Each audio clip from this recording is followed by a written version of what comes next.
Gracias. Ok, bueno, muy buenas tardes, buenas noches ya. Esta actividad surgió ya desde el marzo aproximadamente, conversamos con el doctor Emilio, y ante la publicación de la sentencia y, y el haberse hecho pública en su texto íntegro, pues nos generó esa inquietud, ¿no? De analizarla o de exponer algunos rasgos con respecto a ella. Y bueno, estamos aquí hoy, gracias a la Sociedad Venezolana de Compliance, por la organización, al Observatorio de Derecho Corporativo y Buenas Prácticas Empresariales de la UNIMED, la revista Derecho Penal Económico. Y bueno, fíjense que a mí me toca una parte más sencilla, la verdad, más sencilla que la que le tocó a los profesores Urbina y al profesor Villa Lozano. Muy interesante la disertación de ambos. Me parece que se compenetra muchísimo y bueno, gracias a Dios que tenemos en récord esta actividad para poderla colgar y difundirla y que pueda ser consultada las veces que sea necesario.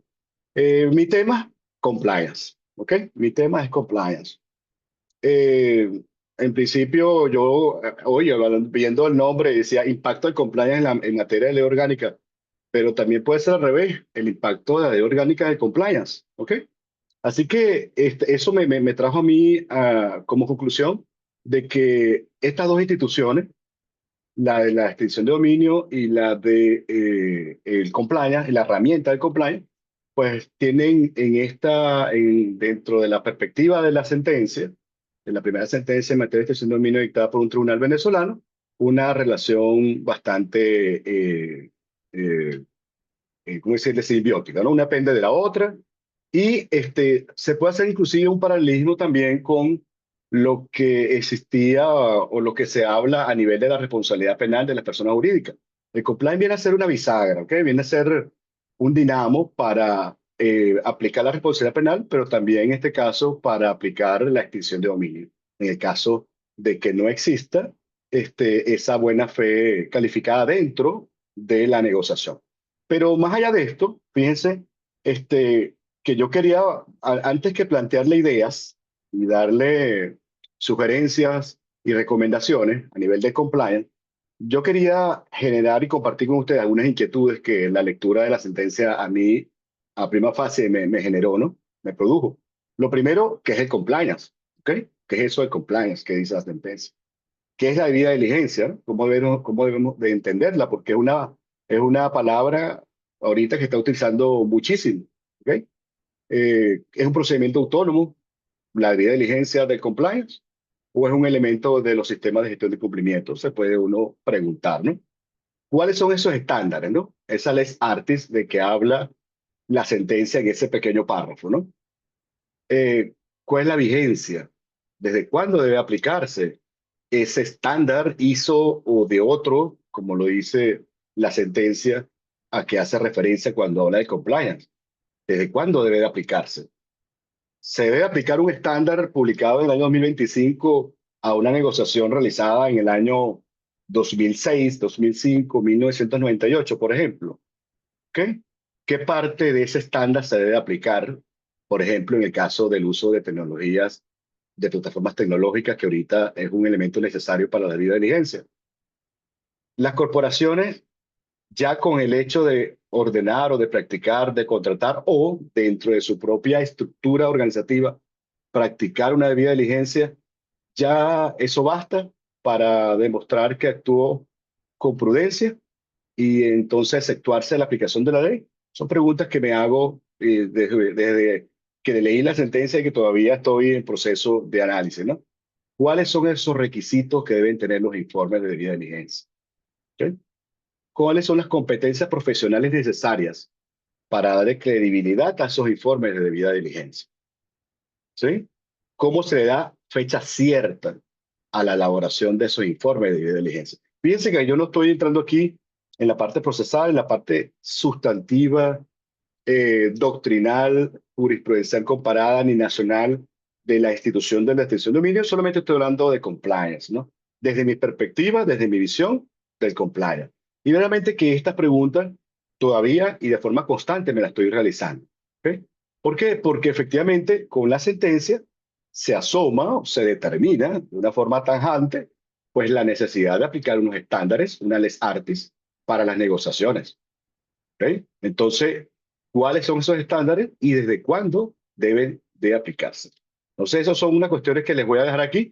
Vamos a ver si en estos 20 minutos logramos nosotros tratar de resolverlas, de acercarnos. Hay muchas que quedarán todavía pendientes, pero bueno, vamos a hacer lo propio para tratar de colmarlas en esta actividad.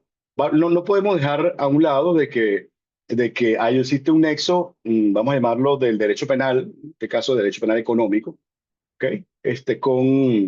Con las leyes de extinción de dominio, tiene diversas sobre esas actividades ilícitas establecidas en su articulado, que son como esa causa que debe de estar precedente dentro de este procedimiento para poder incoar el procedimiento o la acción de extinción de dominio.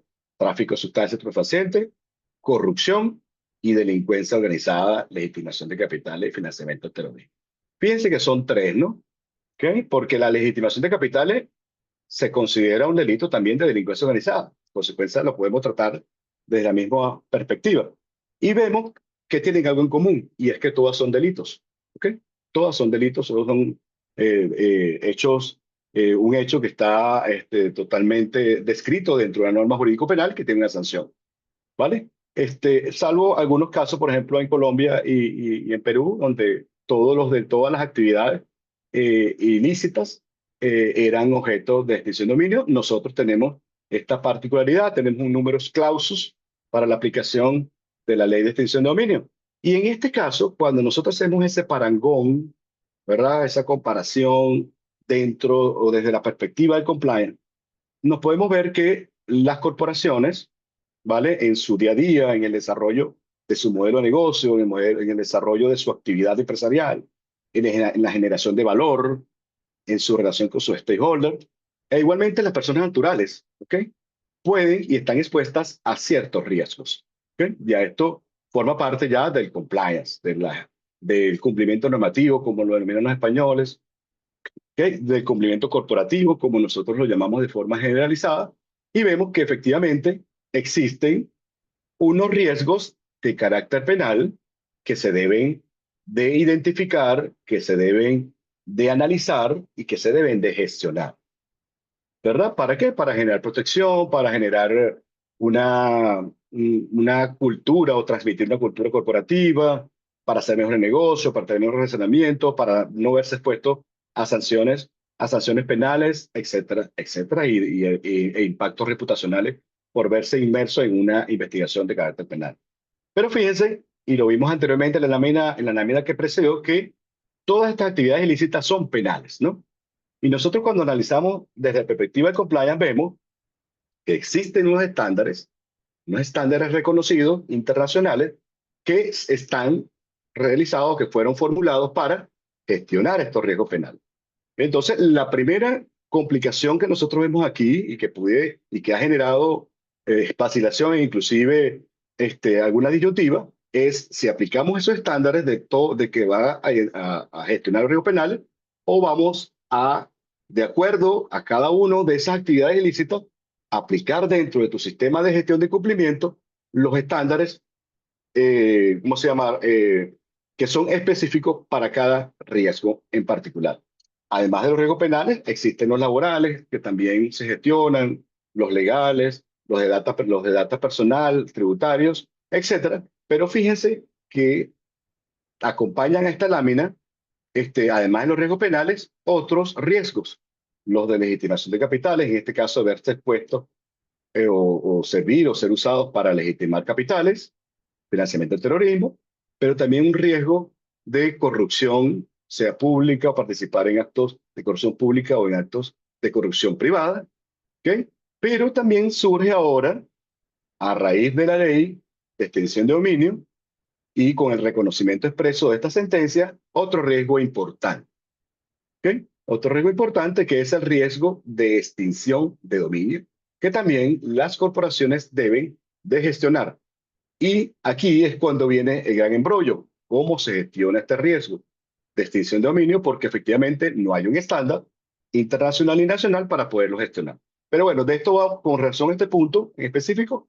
vamos a adelantarlo un poquito, vamos a hablarlo un poco más adelante, pero por ahorita nos quedemos que existen estándares que gestionan riesgos penales, estándares que gestionan corrupción y estándares que gestionan legitimación de capital. El profesor Urbina, en su exposición, habló un poquito de los elementos objetivos para poder evidenciar la debida diligencia, la buena fe calificada, perdón, en este caso, la ley dispuesta en México. Y efectivamente, en el artículo 15 de la ley mexicana, dice que se presume la buena fe y establece cinco ítems, ¿ok? Cinco ítems que nosotros podemos analizarlo uno a uno, compararlo con lo que establece o con lo que creó, en este caso, el sentenciador, y vemos que hay ciertas particularidades, semejanzas, ¿ok? Lo cual nos hace pensar, o a mí por lo menos me hace deducir, de que pudo haber sido una fuente directa para la formulación de esos elementos de buena fe calificada en el caso venezolano. Fíjense nada más el primero, que consta en documento de fecha cierta. ¿Ok? Eso es uno de los primeritos que está ahí y que también está dentro de la sentencia, que separan los impuestos, las contribuciones, algo muy parecido también tenemos aquí en Venezuela, pero más allá de analizar eso, yo me quiero basar en el que establece el numeral quinto. Dice, cualquier otra circunstancia análoga de conformidad con la normatividad aplicable. Es decir, dentro de la ley de extinción de México, le da esa puerta abierta, esa ventana de oportunidades para que de una forma proactiva las partes, en este caso el titular aparente, pueda demostrar con otros elementos, como puede ser el compliance, ¿ok? Que ha actuado de una forma prudente, diligente y exento de culpa. Entonces, vemos que efectivamente existen otras legislaciones, esto que también el profesor Bello de una forma acertada indicó, que efectivamente el modelo venezolano tiene data del año 2023, ya la figura o la institución de la extensión de dominio tiene muchos años de producción y desarrollo dentro de Latinoamérica y bueno, ¿por qué no se pudieron haber construido estos elementos para poder demostrar esta buena fe calificada, como lo denomina la doctrina y la jurisprudencia a nivel latinoamericano? Pero bueno, dejo esto por acá para poder continuar, porque efectivamente el tema es bastante novedoso, no hay nada escrito, es bastante interesante, pero aterrizando nuevamente dentro del compliance, que es mi tema base, vemos y yo me preguntaría cómo se evidencia, cómo se prueba, se demuestra la buena fe calificada en este caso por una persona natural o por una persona jurídica desde la perspectiva del compliance. Si vamos al análisis del pragmatismo del día a día, vemos que una persona natural pudiese demostrarla con una debida diligencia, como lo estableció la sentencia. ¿Vale? Voy a hacer una contratación, voy a comprar un apartamento y yo le pido a una consultora en compliance que me haga un informe de debida diligencia y en este caso quiero que me lo haga de forma reforzada porque tomando en cuenta el monto de la negociación, la ubicación del inmueble, el poco tiempo que tenía el antiguo propietario con el bien, entre otros aspectos, ¿no? Y me hace mi informe de debida diligencia, me lo fundamenta, me hace la demostración de la procedencia, la investigación que hizo de la procedencia del bien, la titularidad, la cadena titulativa, los pagos de los impuestos, etcétera, etcétera, ¿sí? Pero ¿qué pasa con las personas jurídicas? ¿Ok? La persona jurídica, ¿cómo sabemos nosotros, cómo podemos determinar que efectivamente esa persona jurídica, esa empresa, esa corporación, esa fundación, esa compañía anónima, actuó de una forma diligente, ¿ok? O tomó la decisión como tenía que tomarla para poder decidir cómo se iba a realizar la contratación, de qué forma la iba a realizar y si efectivamente iba a concretar una actividad contractual en un momento determinado. Y yo creo que para este punto, y puede ayudar a reforzar este tema abierto que deja la carga probatoria de los titulares aparentes de la buena fe calificada, la utilización o la presencia de los sistemas de gestión de cumplimiento dentro de las organizaciones. Más allá, o más allá de la debida diligencia, porque tenemos que entender que la debida diligencia es un elemento de eficacia, ¿verdad? Dispuestos dentro de los estándares internacionales para los sistemas de gestión de cumplimiento. El sistema de cumplimiento es un gran paraguas y dentro de ellos tienen varios pilares, varios elementos de eficacia que se necesitan que estén presentes en ese sistema para poder determinar que efectivamente esa corporación tiene una cultura de cumplimiento y que es eficaz, que es idóneo a su modelo de negocio, a sus actividades y a sus productos. En este caso, desde mi perspectiva ya práctica del compliance, vemos que la aplicación de estos sistemas de cumplimiento, programas de integridad de compliance, sistemas de control de riesgo, como ustedes lo quieran llamar, ¿ok? Es prácticamente viable a las medianas y grandes corporaciones, donde existe una estructura definida de funciones bien definida, y donde la misma puede llevarse o concretarse la disposición de políticas, procesos y procedimientos para la toma de decisión. ¿Ok? Entonces, si efectivamente el legislador, ya vemos que a nivel comparado nos da la posibilidad de probar la buena fe calificada con otros elementos, y también tenemos que la sentencia, la primera sentencia de extinción de dominio nos da esa posibilidad de utilizar el compliance y los estándares internacionales vigentes, pues entonces nosotros, desde el punto de vista corporativo y actuando ya como utilizando una palabra que ya dice el profesor Rubina, que quedó un poquito atrás, actuando como un buen padre de familia, pues nosotros deberíamos de estar implementando a lo mejor no un sistema de compliance, pero sí algunos elementos que nos hagan tomar decisiones en cuanto a las contrataciones de una forma más acertadas, más responsables, más prudentes y más diligentes para nosotros protegernos de la aplicación de la ley de extinción de dominio. Y fíjense, por ejemplo, ¿qué puede contener esos manuales y qué contienen esos manuales de cumplimiento? Bueno, políticas de contratación en este caso de proveedores, de talento humano, ¿okay? De servicios, las políticas de debida diligencia. La debida diligencia, a pesar de que nosotros lo vemos como un instrumento en físico, tiene que estar establecido dentro de unas políticas, ¿ok? ¿Cuándo lo voy a aplicar? ¿Cuáles son los pasos? ¿Cuáles son las necesidades? Con un enfoque basado en riesgo, como lo dije anteriormente, o como lo expresé de una forma ejemplarizante anteriormente, y que deben estar plasmados dentro de esa organización en sus políticas.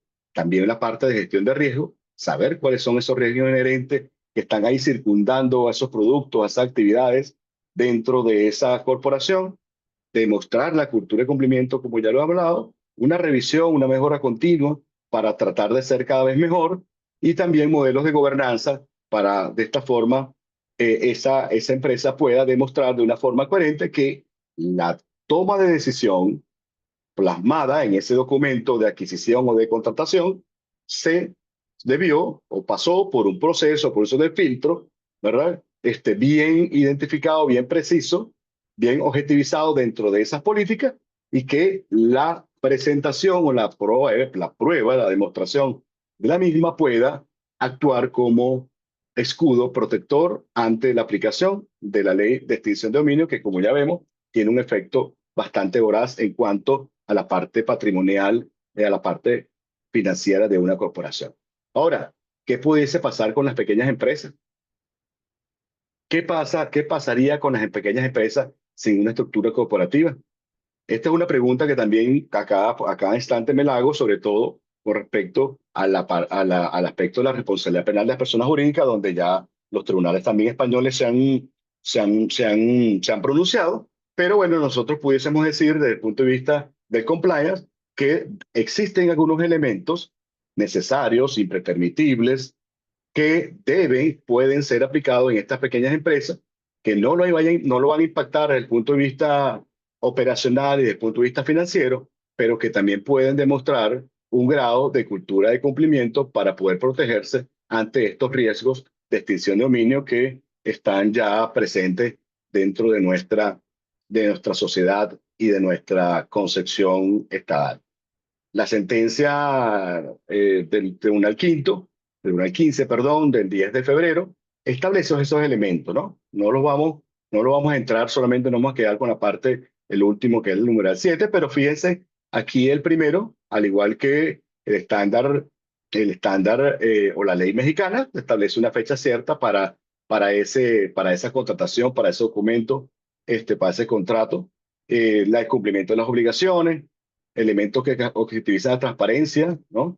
el cumplimiento de obligaciones contractuales, en este caso, el caso dirigido de las constructoras o de otro tipo de negocio que requiera de licencias, permisologías para poder actuar. Obligaciones ejecutadas por partes contratantes, no tercerizaciones. Esto está ahorita, se aplica muchísimo desde hace ya mucho tiempo aquí en Venezuela y a nivel mundial. Que los pagos tienen que ser realizados en forma directa hacia la persona contratante. Y el último, ¿ok? El séptimo, que es el que definitivamente nos quita ahorita el sueño en cuanto al compliance, dice cualquier otra circunstancia, fíjense que pueda reforzar la convicción de la buena fe calificada. Cualquier otra circunstancia. No te está dando, y yo lo considero que la debida diligencia y el compliance es solamente un ejemplo de lo que pudiese ser. Ahora, si el tribunal lo vio como un elemento esencial, pues pareciera que su aplicación hacia atrás generaría un plano de indefensión. ¿Por qué? Porque anteriormente, antes de esta sentencia, no existía la obligación de generar o el acompañamiento de estos informes para hacer los procesos de contratación. Entonces, este punto de compliance dentro de la ley de extinción de dominio o de la aplicación práctica de la ley de extinción de dominio, porque dentro del texto legislativo no existe, no hace ningún tipo de alusión, pues vemos que viene a reforzar, viene a ser un elemento para poder demostrar, para poder ser utilizado como elemento de prueba en pro de protegerse de la aplicación de la ley de extinción de dominio. Ya para ir terminando y para poder revelar un poco de cuáles serían esos estándares, porque al inicio de la presentación hablamos de que existían unos estándares, ¿cierto? Pero bueno, vamos a ver en preciso, en específico, cuáles son esos estándares que están vigentes y que se aplican inclusive aquí en Venezuela. El de riesgos penales, el de los riesgos penales, tenemos como un estándar internacional conocido una norma española que es la 19.601. Fíjense que es del año 2017, hace 2 meses fue actualizada y fue actualizada. Uno de los puntos donde se actualizó es en el punto de la debida diligencia. Fíjense lo importante de estar al día con los estándares internacionales a nivel de cumplimiento. ¿Ok? Al igual que la ISO 37001, que es la que tiene que ver con riesgo de corrupción, también fue actualizada este año y uno de los elementos es la debida diligencia. ¿En qué sentido? Pues hay que hacerla más robusta. ¿Ok? Dan más recomendaciones, dan unos ítems adicionales para poder aplicarlo y poder brindar seguridad jurídica a las corporaciones que tienen este tipo de sistemas de gestión de riesgo. Entonces, por un lado vemos penal, por otro lado estamos viendo corrupción, pero también vemos que a nivel de la prevención de legitimación de capitales, tenemos los estándares del GAFI, el Grupo de Acción Financiera Internacional, que ya datan del año 2012 y siempre han estado en proceso de actualización, que en Venezuela se aplican y existen, tanto para la parte financiera, banco, seguro, y el área de valores, pero también para otros nuevos actores dentro de este sistema, que es las actividades profesionales no financieras designadas, que no, hay un gran cúmulo, incluyendo los abogados, los administradores, que somos sujetos obligados de acuerdo a esa ley en algunas actividades. ¿Ok? En algunas actividades. Y bueno, fíjense que yo dejo aquí con 3 signos de interrogación, pues cuál sería el estándar que vamos a aplicar para protegernos de la extinción de dominio. La conclusión que yo he adelantado con respecto a este punto es que efectivamente lo más probable es que no se construya un estándar. ¿Por qué? Porque ya los estándares lo tenemos ya diseñados, publicados, analizados y sistematizados. Tenemos estos 3 estándares que tenemos que aplicarlos de una forma sistemática, profesional, ¿okay? Con una norma, en este caso, vamos a llamarlo paraguas, sistemática, como es la ISO 37301, que nos puede ayudar a nosotros a dar esa senda, ese camino, para poder aplicarlo de una forma lógica, funcional y que no impida el normal funcionamiento de las sociedades o las corporaciones en la generación de valor. ¿Okay? Hasta este punto es lo que se ha estado trabajando. No vamos a entrar a analizar los estándares ni las buenas prácticas de cada uno de ellos porque el tiempo no nos da. Yo creo que la idea de estas actividades es ponernos en contexto, es generarnos ese gusanito del apetito de conocimiento, de investigar, y le estamos dando, y creo que se ha dado pues tanto la exposición del profesor Urbina, el profesor Villosano y la que estoy terminando yo aquí, ese camino por el cual tenemos que andar, esa senda por el cual tenemos que buscar el conocimiento y poder ahondar y precisar algún tipo de estructura lógica jurídica, ¿ok? Y en este caso lógica instrumental, ¿verdad? Para poder